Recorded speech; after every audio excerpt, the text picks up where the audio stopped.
Hello and welcome into the PHNX Cardinals podcast presented by the DraftKings Sportsbook app, an official sports betting partner of the NFL. Do me a favor, don't forget to hit that like button, subscribe wherever you get your podcasts. Leave us a 5-star review. I'm Johnny Venerable, joined by my co-host Bo Brock as we dive into a robust agenda today all about my favorite position right now in the NFL, the wide receivers and all that it entails. But Bo, first of all, welcome back. Day 3 on the job. You haven't fired me yet. It's unbelievable. That is outside of my pay grade, thankfully. I just blame everything on producer Leah. But in all seriousness, we're thrilled. Day 3 in the making, and we're excited. We're excited. You know what? I think that both of us might be sent packing, attempting to talk wide receivers without our resident expert, Frank Sanders, who's going to be back on the pod tomorrow and Friday. What the hell are we doing? We're going to try to break down wide receivers without Frank Sanders?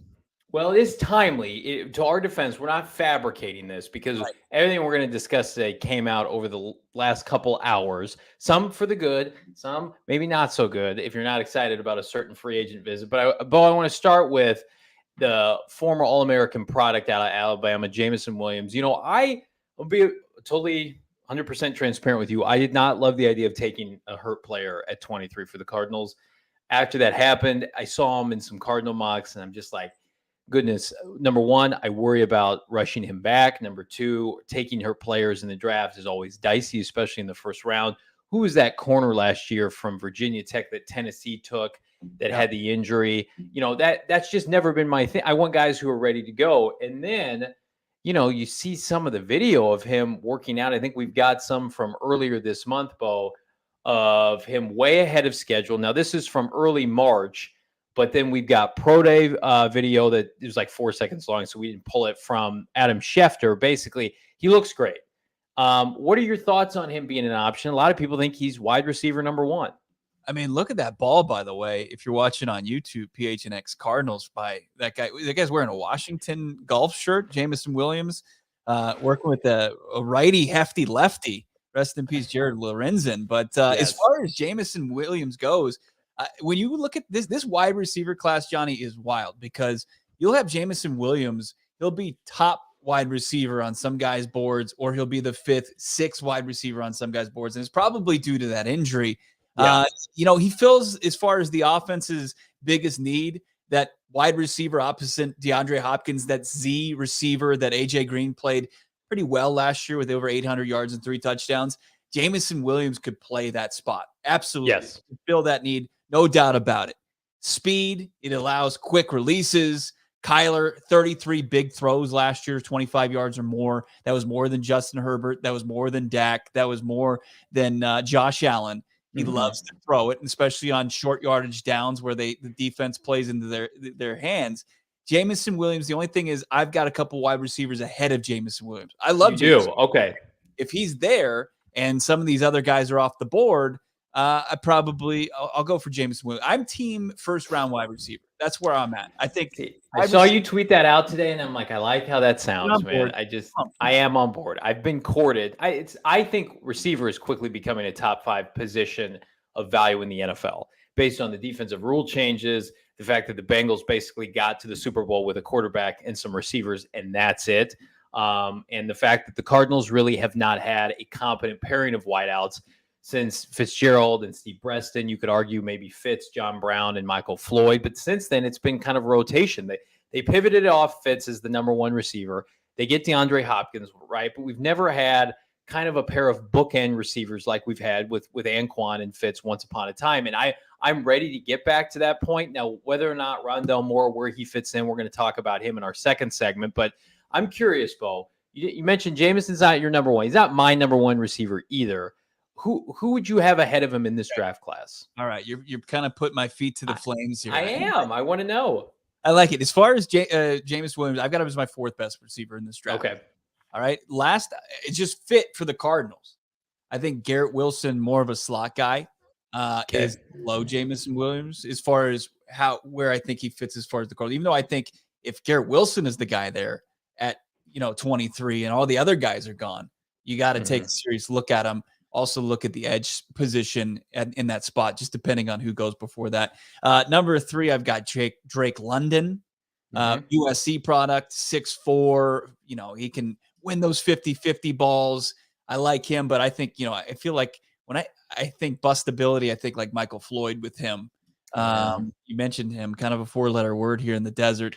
I'm falling in love with Treylon Burks. I really am. I really like Treylon Burks. I think that, and some people are starting to wise up about Treylon Burks, Arkansas. Just a beast with the ball in his hands. I know he played slot, but we're talking about a 22-year-old kid here that I think he's physical enough. I think that he's athletic enough where he can play some outside. No doubt about it. Had a monster game against Alabama, 2 touchdowns in that game, 179. Playing against guys that are likely going to play at the NFL level in the secondary for the Tide. And then number 1 is Chris Olave. I think Chris Olave is Christian Kirk on steroids. He's that refined as far as a route runner. He was just a beast at Ohio State. And I think that he would immediately make an impact for this team. That's my top receiver. But Jameson Williams, he's got enough speed where he can absolutely get this thing done. His route running needs help. I know what it looks like when he gets pressed and when he's going to get pressed by NFL corners. But he's good enough. He's got a skill set to where he can get out there and what Kyler loves to do and throw that deep ball. He could certainly be on the opposite end of that, and it would be special and electric. Shameless plug, my most recent mock at gophnx.com, Johnny's Mock Draft 2.0. I have all of the receivers you just mentioned go in the first round, and that's a good place to be if you're the Cardinals. That I think once upon a time, because of how loaded maybe the receiving group was a year ago or even 2 years ago, remember that class with, of course, the aforementioned name that will not be named from Oklahoma. I'll just say it's CeeDee Lamb and then Henry Ruggs and Jerry Jeudy. Everybody thought that was the greatest class ever, right? And then last year, I think it was incredibly top heavy, especially with Jamar Chase, but there was a drop off. And then there was a bunch of guys that went between like picks 20 and 50, the Rondale Moores of the world, the EJ Moore, I believe, the kid that went to the Giants, Tony, who I was a big fan of. All kind of mixed reviews a little bit. I think this class is much more evened out to where I just have 6 to 7 first round grades on receivers. Let's start with Jameson. I am pro Jameson at 23 if he is the best available player, if they feel like he can play outside, which he clearly can. I mean, the highlights you've seen from him, he's an alpha receiver on the outside. He's got some Calvin Ridley to his game. He's incredibly smooth with his route running. Here's why the injury doesn't bother me, because I've seen it time and time again with these Alabama receivers. They produce at the next level. Calvin Ridley, Julio Jones, Devontae Smith looked like a badass last year, but really, and I think most people think he's going to be a 1,200-yard consistent receiver moving forward, even with Jalen Hurts. Henry Ruggs, before everything that went down, he was a very, very competent player for the Raiders as a rookie speedster. So I know what I'm getting. And then, you look at, I love doing player comps. To your point, the only thing that scares me about somebody like Chris Olave, to your point, is like, if he's Christian Kirk on steroids, does he have to stay in the slot then? Because I don't want the Cardinals to do what they did with Christian Kirk for the first couple of years of his career and make him be an outside receiver when that's not his game. And I think there's a good chance, and I'm going to say this with as much respect as I can. Larry Fitzgerald wanted to play outside, right? Or excuse me, Larry Fitzgerald was playing inside. So Christian Kirk had to play outside. I think if Christian Kirk had played slot from the beginning, especially that first year with Kyler Murray in 2019, and, you do what you do with Fitz, you move him around, whatever. I think Christian Kirk maybe gets an extension by the Cardinals, maybe a team-friendly extension, and he's around. And instead, it's like the Hassan Reddick deal. And now Christian Kirk, I think he was overpaid. I think a lot of people do. He still wasn't a phenomenal player, but he had almost 1,000 yards playing inside. He was the most productive slot receiver both through the first half of the season. So I think certainly the Jaguars are doubling down as to that being what he's going to be moving forward. With Hassan Reddick, you wait until the last year, you kick him outside, he has this great season. Like, whomever you take, you have to be committed to whatever they were. I think at the college level. Now, the only caveat to that is I agree with you. I think Treylon Burks, his physicality, his size at 6'3". I mean, his pro game, I think, will be substantially better than his collegiate game. I'm not worried about the lack of elite speed when he tests. He just didn't have a great combine, right? His pro day, I don't think he ran. I would have no issue moving him outside because I think him matching up with smaller defensive backs one-on-one, Hopkins, taking majority of the coverage. I think that's a really nice match. To me, the receiver that fits this team better than anybody is Drake London. The fact that you can check off medical, which Jameson cannot right now, the fact that he has the size, and I believe he is faster straight line right now than Treylon Burks, but didn't play against that competition. And then there's the Michael Floyd factor, right? What is that?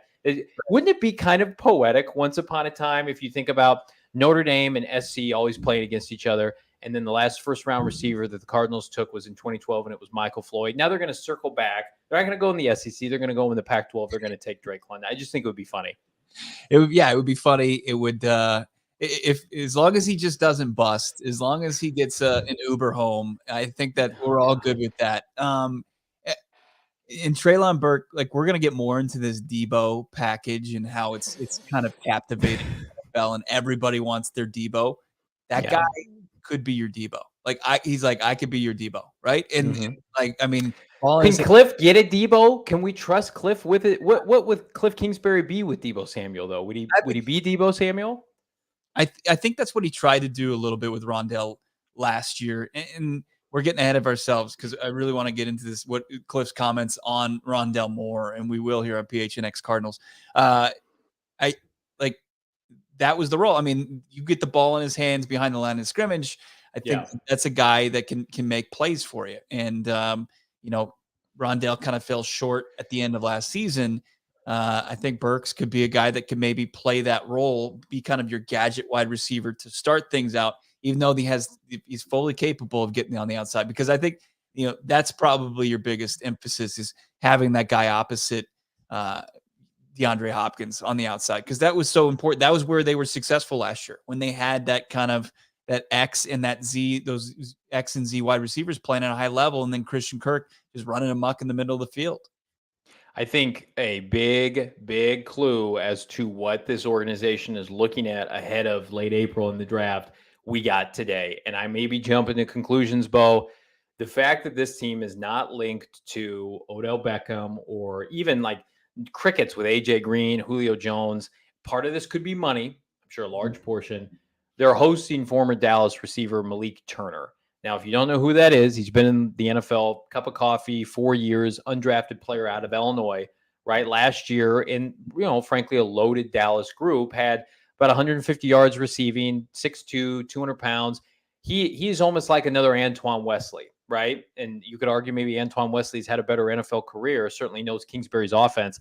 I'm going to jump to a conclusion, Bo. I think the fact that they're looking at mid to lower tier players like this in free agency, with all due respect to Malik, makes me think they're going to go big game hunting at pick 23 for a legitimate number 2 opposite Hopkins. Love it. If that's the case, yeah, let's do it, because we're not going to go bringing Greg Little into training camp again and saying, hey, we're good at the wide receiver spot like they did in 2017. That's irresponsible. Yes. I don't remind me of that. I'm right. If as far as the Arizona Cardinals, who they're bringing in to look at the wide receiver position and Malik Turner, like, I don't know if you have enough brain power to have that in your head. Like, if you know Malik Turner, his game, like, there are more important things that you should have knowledge about than Malik Turner's game at the NFL level, because it's not much. Like you said, 160 yards, right? And 150, 61 of those were in the final against Washington, where he had a huge play. So under 100 yards receiving in his 2021 season, not very productive, albeit just a beast of a depth chart to kind of crack there. I just, if he gets in there and he's a camp body, that's fine. If he's anything on that, we're in trouble.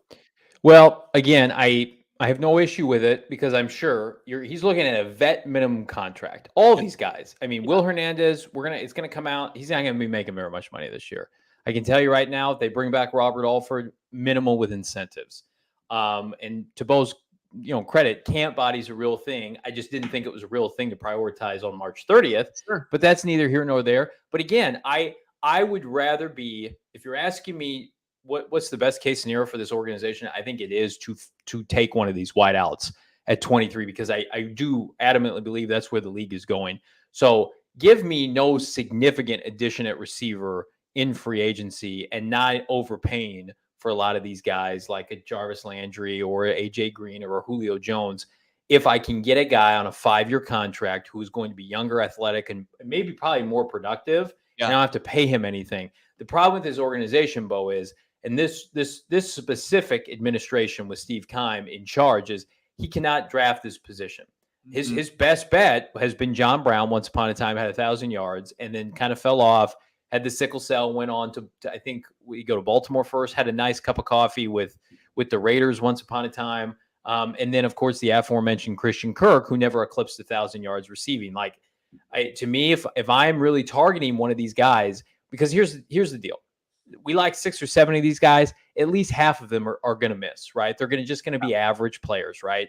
How can the Cardinals make sure they prioritize the right guy to fit this scheme with Cliff Kingsbury? I think is the major question mark. Yeah, and it's the keep it simple, stupid method, right? I mean, if you've got guys, 5 receivers who seem like they're relatively can't miss, you take a lot of the heavy lifting out for Steve and his scouting department, who, as you said, since 2013, they've drafted 10 wide receivers. They've got 1,000-yard receiving season to show for it. As he meant, Smoke, he had that big year, and Christian Kirk, he couldn't even get it in 17 contests last year. I mean, you should be skeptical that they can draft this position correctly. But look, when you look at the needs and going in, in less than a month away, it's got to be either edge or it's got to be wide receiver at this point. They've backed themselves into a corner, and now you just have to see how the dominoes fall the first 22 picks of the NFL draft. Somebody asking about Johan Dotson, University of Penn State University. He was a Nittany Lion. I think he was at the Senior Bowl as well, and looked pretty good. Also, Christian Watson was a Senior Bowl standout. I think those guys are probably, yes, in probably my lower tier of the first round options. Somebody's saying in the chat, Dotson too small. We need big bodies. I do think that hopefully Keim and Kingsbury and Michael Bidwell have kind of learned that, okay, we've got the smaller guy covered. Like, we took Rondale Moore last year. We don't need a gadget player. And I think Rondale can be more than that. We'll talk about it here in a minute. But you don't have any size of the position opposite Hopkins, with all due respect to Antoine Wesley. Ertz is a phenomenal pass-catching tight end up along the seam. But we would love to be able to implement a Burks or a Drake London at over 6'2", because I'm going to be honest with you, Bo. I think it is a disadvantage for Kyler Murray and his height. I think this is where his height comes into play. I don't talk about it at all with anything else, but just looking downfield, I think there's something to be said about the fact that he and Ertz had great rapport immediately, and then he fed Antoine Wesley. Yeah. Get Kyler Murray bigger targets. And if this is the start of it with this Malik Wilson visit and Wesley at the end of last year, and then maybe taking an over 6'2" receiver in the draft, I don't think that's a bad thing. I actually think it could escalate Kyler's development as a passer. You misspoke there. Malik Turner. Malik Turner. What is you got the quarterback on the brain from Liberty. It's not a conspiracy theory here. We're not taking him. Power rankings. Malik Willis is a higher. I'm with you on that. He's too many Maliks. He's not going to be in the Cardinals conversation. Yes. But, yeah. You look and when you look at the 10 wide receivers that Steve Keim has drafted, like, they are vertically challenged. They don't have a lot of height there. I mean, Hakeem Butler, who I will to my grave, I apologize for my wrong take on that. As do I. I thought he was gonna be something from Iowa State, and he wasn't. He didn't even last one pro season with the Arizona Cardinals. And then like Keyshawn Johnson, other than that, and who was the kid out of Grambling State that they took in the 3rd round? That was Chad Williams. Chad Williams didn't even get invited to the combine. He's got to be better. He's got his opportunity to turn things around. Steve, he does. And come on, Steve-O. This is it. Like, this is the blind squirrel. There's your nut right there. Just pick it up, guy. It's right there. And you've got dinner for the next 5 years. You've got your quarterback a little bit happy, because this has got to be, outside of all the things as far as Kyler and catering to him, like this has got to be the offseason of Kyler. Like you tried to get cute and take inside linebackers and kind of bolster your defense the last 2 off seasons, especially in the first round. Now you just gotta go help out your quarterback, and you got to get him a playmaker, because to keep up with the NFL Joneses, Johnny, you got to have 2 big playmakers in your passing attack. And spreading the wealth to AJ Green and Christian Kirk is nice, but Kirk's gone now. You got to find somebody else to couple with DeAndre Hopkins, and this is your best opportunity with the cap space that you have remaining. Jameson may not be a factor in August and September. What I care about, what this team should care about, is what does he look like in November and December, where this team has historically been having a very difficult time. Hakeem didn't love football. I love that pick. I was so we had 12 hours between when the Cardinals picked at the end of the 3rd round and the first pick of the 4th round, and I was on Twitter just banging the drum for Hakeem Butler. I love the pick. Didn't work out. I'll never hold it against them. That was tremendous value at the time. And we will forge ahead. I do think, Bo, before we get into our next segment here, I think the way this is all lining up is receiver at 23, and then for hooker by crook, I think that they're going to try John Abraham, Dwight Freeney-esque summer signing of one of these edge rushers, and that may blow up in their face. But I don't think quality options are going to be available at 23. I don't think you can count on that. Whereas they may be sitting here, they may have 6-7 grades on first round receivers that they'll just kind of pluck. But I think edge rusher, man, I think it's moving down the list of priorities for them. Yeah, I agree. I agree. They've done it before. I mean, there's a precedent for that, and they did it pre Chandler Jones. Maybe Steve Keim's like, maybe I'll try it again. I'll try my hand again. I want to remind everybody, college basketball fans, join into the action on the court as we approach the Final Four this weekend with the DraftKings Sportsbook app. You can turn your team's biggest victory into your own big win. New customers can bet just $5 on any team to win and get $200 in free bets if they do. It's that simple. If they win, you win. DraftKings Sportsbook customers can also bet on college hoops utilizing the same game parlays. Combine multiple bets from the same game for an even bigger payout. The more legs you add, the more money you can win. DraftKings is safe, secure, reliable, and best of all, you can deposit and withdraw your cash whenever you want. Download the DraftKings Sportsbook app now. Use that promo code PHNX. Bet $5 on any college hoops team to win. Get $200 in free bets if they do. I want to remind everybody, PHNX is that promo code. And to utilize DraftKings Sportsbook app, it's 21 and over. Arizona only. Gambling problem, call 1-800-NEXT-STEP. New customer only. Minimum $5 deposit. Eligibility restrictions apply. See DraftKings.com/sportsbook for more details. I am reluctantly probably going to stay away from the Duke UNC matchup. I like to hate watch Duke, but I think they're going to win that game. I do think Kansas wins pretty comfortably, though, Bo. KU with Remy Martin, former Sun Devil there, kind of leading the charge. Does that feel like people kind of, that's a little bittersweet, right? Yeah, I don't bring that up to Shane for good reason. He's having a tough enough time as it is. Sure. They're in it. Yeah, that's right. The first time. Should we keep this wide receiver party going? Talk a little Rondale Moore, Mr. Bo Brock. We're probably driving our co-host Frank Sanders up the wall with our takes already. Let's just keep going. Let's just get reckless with this thing. So we had some tweets come out today. Cliff is talking kind of incognito at the NFL owners' annual meetings, and he spoke with a reporter. This is from, let me pull this up here. This is from Jamie Eisenberg, and he had like a running thread of NFL coaches, and I managed to find a couple blurbs, Bo, from his time with Cliff. And Cliff had some things to say about a couple skill players. Let's start first with Rondale Moore. He said he anticipates a bigger role. There's no doubt. Last year, just with the numbers with Christian, AJ Hop, he kind of got lost in the shuffle. He got hurt, if you remember. But he's a dynamic player. With Christian leaving, we expect him to fill that role. So that confirms he's going to play inside. And then he also says we're going to try to give him the ball more. We've seen what Kyle has done with Debo, which we'll have a conversation about that. They're very different players physically. He finds different ways to give him the ball. We're going to get creative with Rondale because when he touches it, good things happen. What did he call him last year before the season? A dog? Did he say that? Yeah, he had the Cliff Kingsbury slow jam voice. I can't get low like Cliff, but he's like, yeah, he's a dog. He's a dog. and you just get the ball in the hands, and he's a dog. I mean, I like Rondale Moore. I like the concept. I think it could, the plan would be perfect to get the ball into his hands. But what I saw last year was Rondale Moore would get the ball, and he had a problem going north and south. Yep. And he was going more east and west. Even though he was a yak brother, he was up there as far as yaks per reception. He was up there with Debo, is one of the best in the league. But he was getting the ball with 2-yard reception, less than 2 yards, and he had only one place to go, and that was to add the yards on it. Yak machine.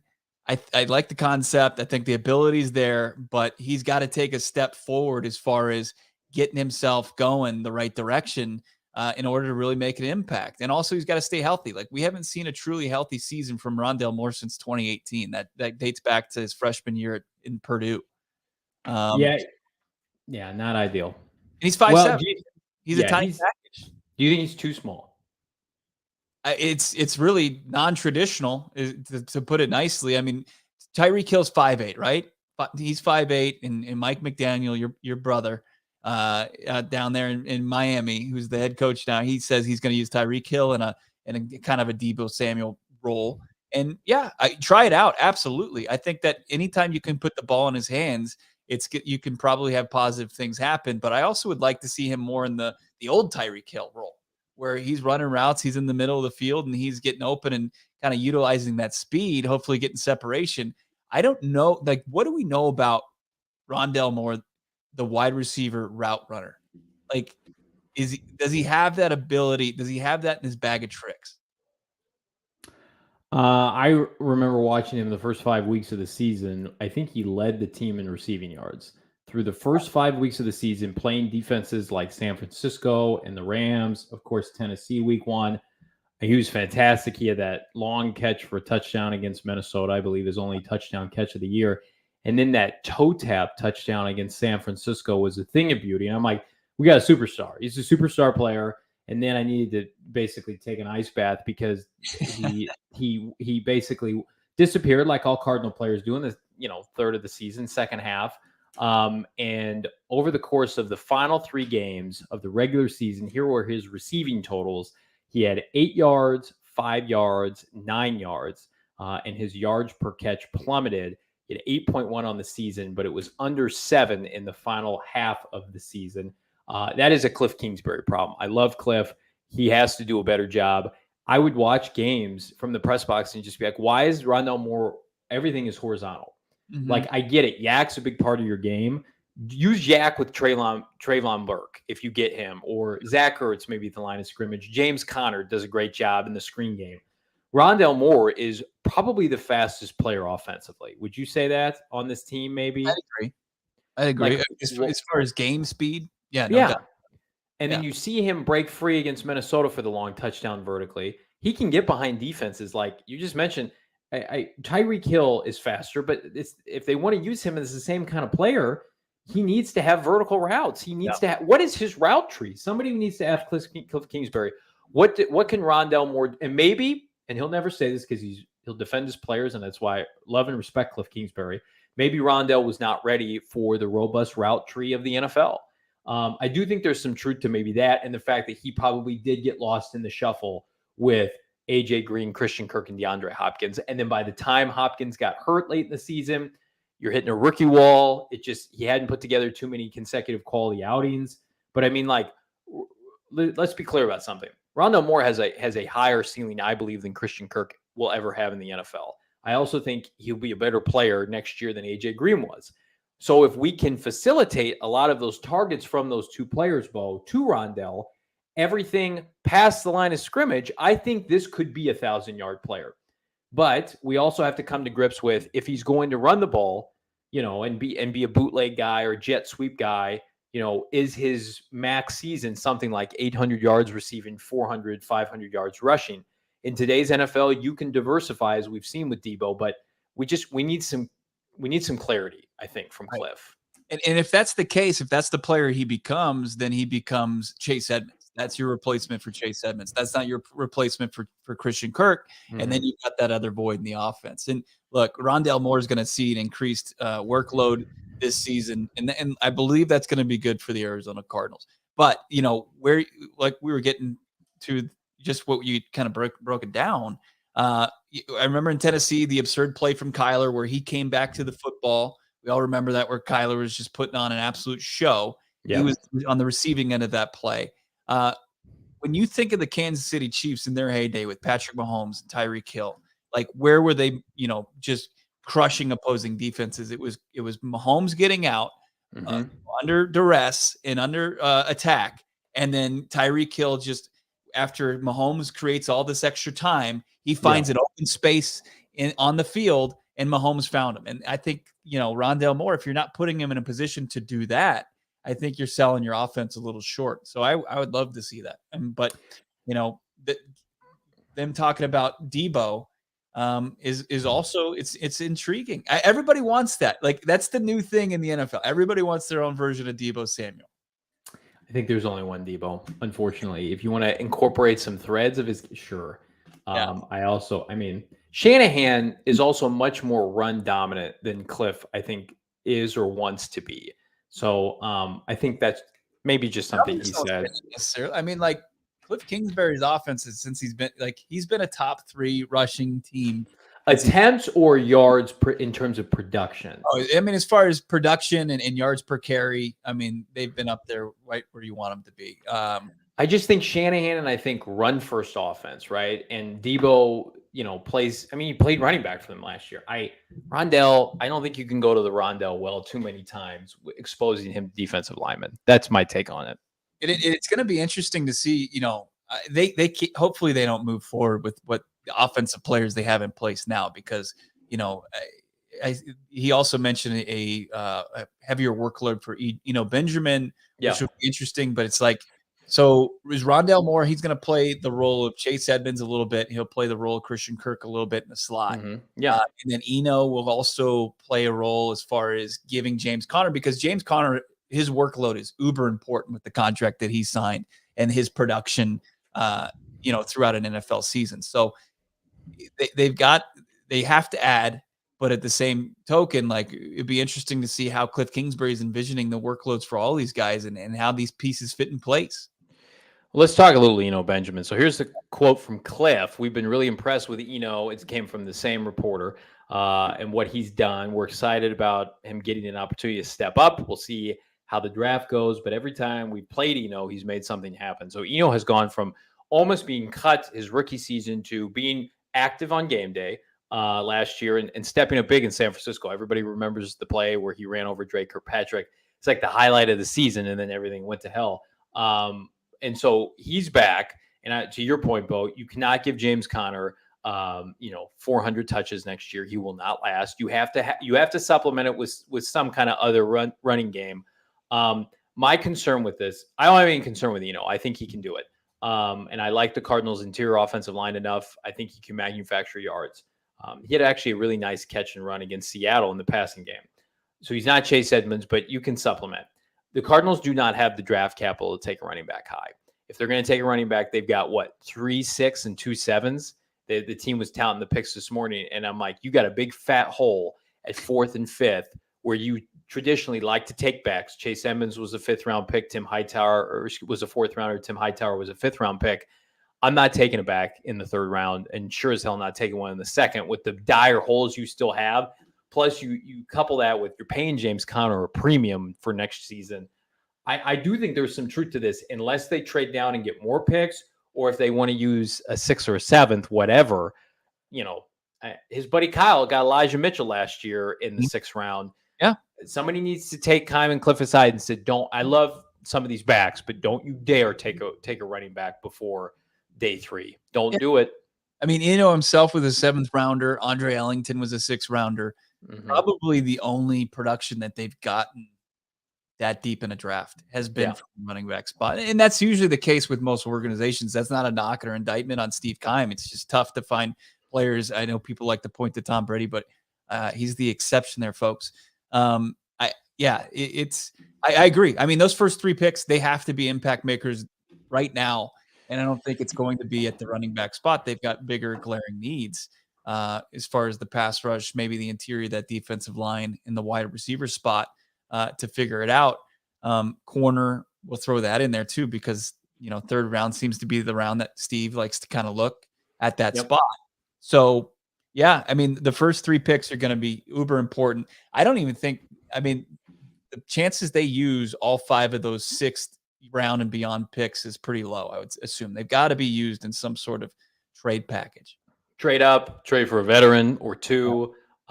Yeah, they're there to be spent. And speaking of spending, folks, go to gophnx.com, become a member, join our family, our Discord. You can read my co-host debut article on the great Will Hernandez and his relationship with new offensive line coach Sean Kugler. You can get the work of many of our talented peers, including Craig Morgan, who's doing a phenomenal job covering the Coyotes at the tail end of the season. It is under $60 for the year. If you sign up, you get a free t-shirt from the PHNX merchandise locker. If you don't want to commit for the full year, I understand. I don't love it, but I understand. It's 50 cents for the first month, $8.99 for the subsequent months. And speaking of the PHNX merchandise locker, we have these phenomenal new hats that have just been released. You can go and get them now. So what better combo, Bo, than to rock a new t-shirt for free when you sign up for the year membership and then double down with the hottest hat in the Valley this summer.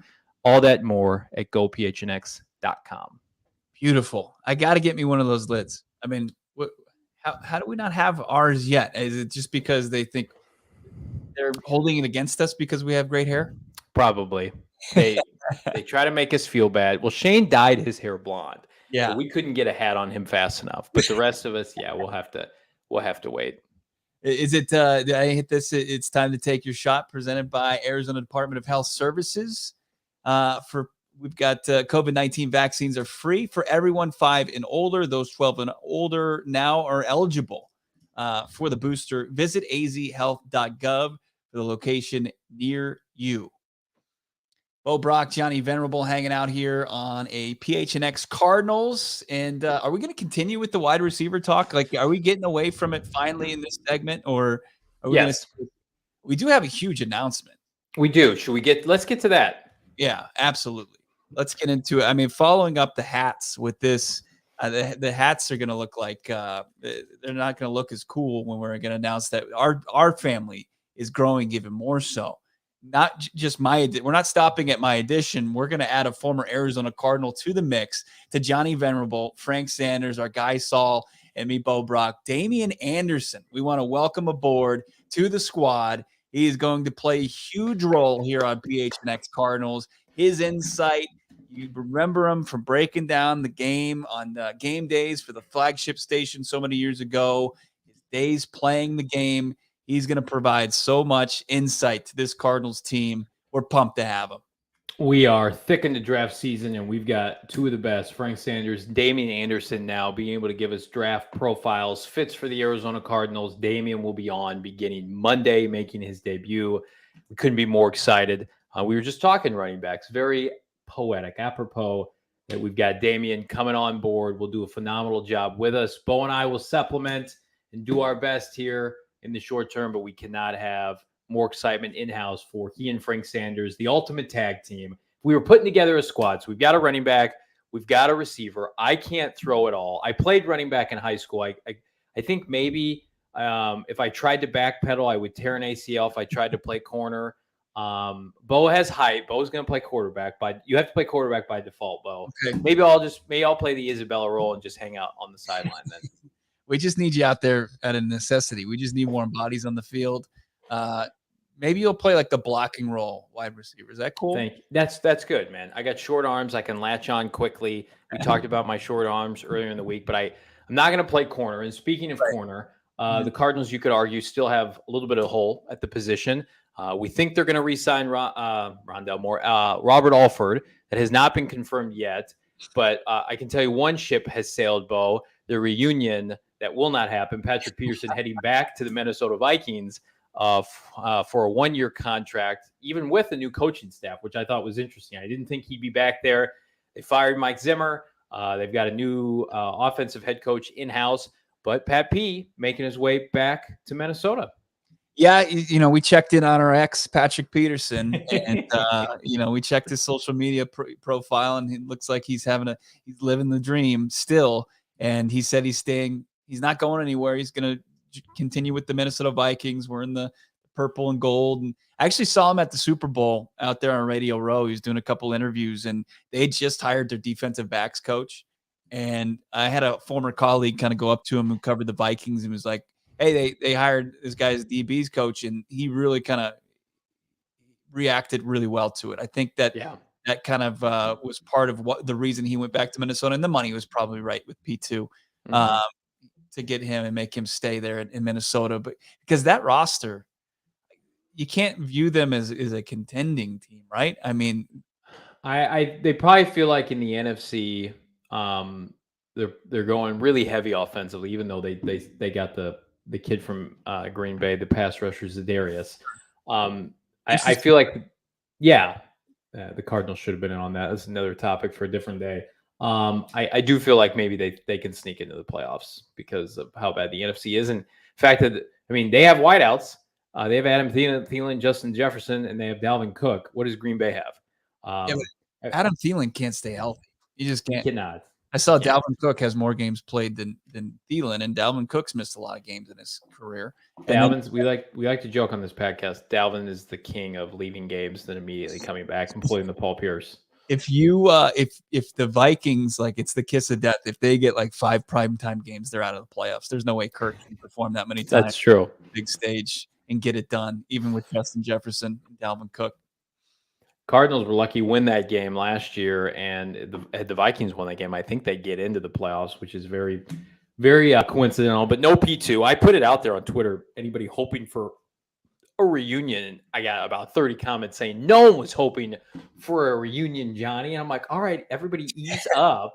It's what was it, about an hour or two that lived out there before he made his announcement on his podcast today? Yeah.